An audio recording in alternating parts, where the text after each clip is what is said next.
L'objet de cette 5e session extraordinaire de la conférence des chefs d'État et de gouvernement de la CEAC dans le cadre de son conseil de paix, le processus de transition au Gabon.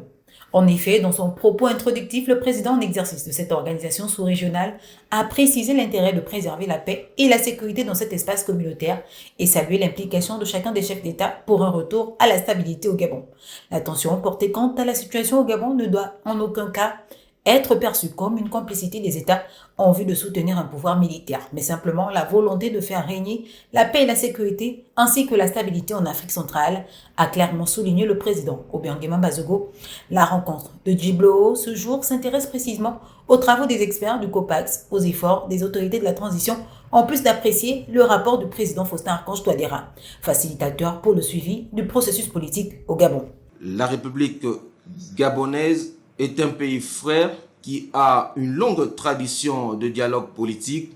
ce qui nous encourage à renforcer l'action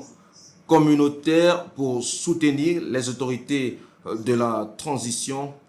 et le peuple gabonais dans leur transition politique. En effet, l'élaboration du calendrier de la transition politique par les autorités de transition appelle à une plus grande solidarité dans notre action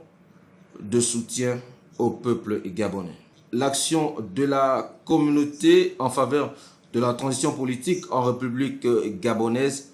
ne peut en aucun cas être perçue comme un soutien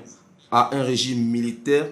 puisqu'il s'agit en effet de réaffirmer notre attachement aux valeurs démocratiques énoncées dans le traité révisé de la CEAC. Que la République gabonaise reprenne pleinement sa place au sein de la communauté.